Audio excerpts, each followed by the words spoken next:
This is Captain Juan Miguel with the Miami-Dade Fire Rescue Training Division, and today we're going to talk about low pressure connections with the RIC bag. Once we find our firefighter, we're going to position him on to his left side, exposing his right side. This way I got access to the pass, to the dual EBSS, and to the bottle. Okay, to find the dual EBSS, I'm going to find his head, his bottle. I'm going to write down his bottle down to his waist strap, and I'll find the pocket and pull it out. Once I got his dual, place it somewhere where I can't lose it. I come to my RIC bag, low pressure side, low ball, low pressure.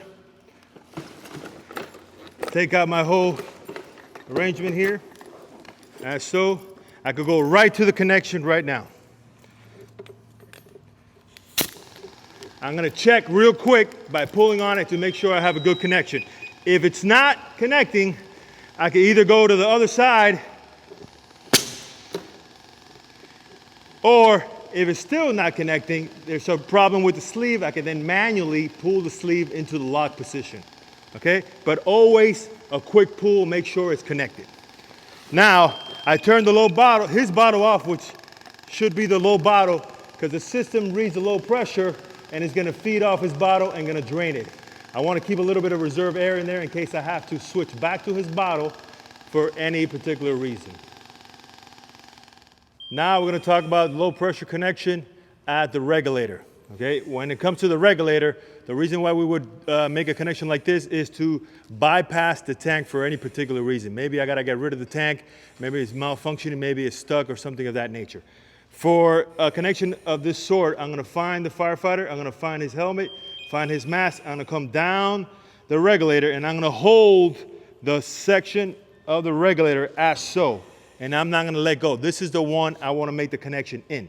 Now I come to my bag, low pressure side, low ball. I find what I need. That's so. All right.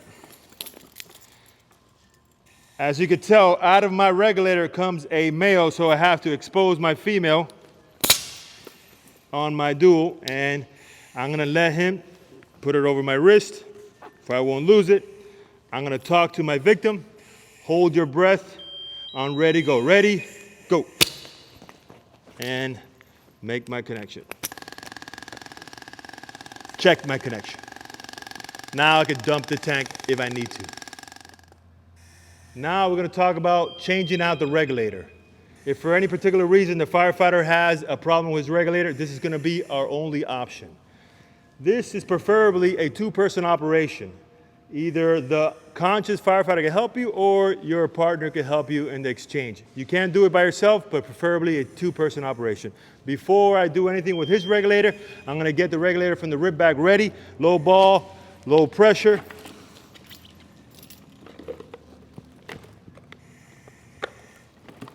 I'm gonna get the regulator in this fashion, keeping it purge valve to the 12 o'clock position. When I'm ready, I'm gonna ask him if he's ready to take off his. Are you ready? Ready. Ready, go. And we're done. Now we're going to talk about performing a full mass changeover. This is a two-person operation. One firefighter is going to place himself or herself behind the downed firefighter, cradling the victim's bottle between his thighs, stabilizing the victim. The other firefighter is going to be in front of him, getting prepared with the RIC mask. Ready, Mark? Ready. Now I'm gonna take off the helmet, take off the hood. He's gonna get the mask ready by activating the free flow, displacing any smoke that the victim might have during the exchange. Ready, Mark? Ready. Here we go. He's gonna sandwich the face of the victim. The victim is gonna start breathing and automatically flowing his regulator in a normal way. And now I'm gonna place a net over and cinch my mask. Place the hood back on him and his helmet if it's required. And we're done. Now we're gonna talk about the high pressure connection. We're gonna connect to the RIC port We're gonna place the firefighter on his right side, exposing his left side. I'm gonna find the port by running my hand down the bottle to the tip of the bottle, then towards his waist where I could find the port. There's a dust cap that I have to remove. I place my finger over the port, that way I won't lose it. I go to my RIC bag, high T, high pressure, find my rigid high pressure hose, take the dust cap off of that one. I'm gonna guide myself through my finger and make the connection to my firefighter. At this point, I'm gonna turn the bottle on and create a transfill, equalizing both bottles. As per manufacturer, we're not allowed to do that unless it's an emergency situation. So we won't do that today. But the things that you're gonna be looking for when you actually open the bottle is a little bit of turbulence in the line and a rigidness in the line. And then I could actually look at my gauges and see how they equalize. Once the transfer is complete, approximately about a minute and a half for an empty bottle, I now can take off my hose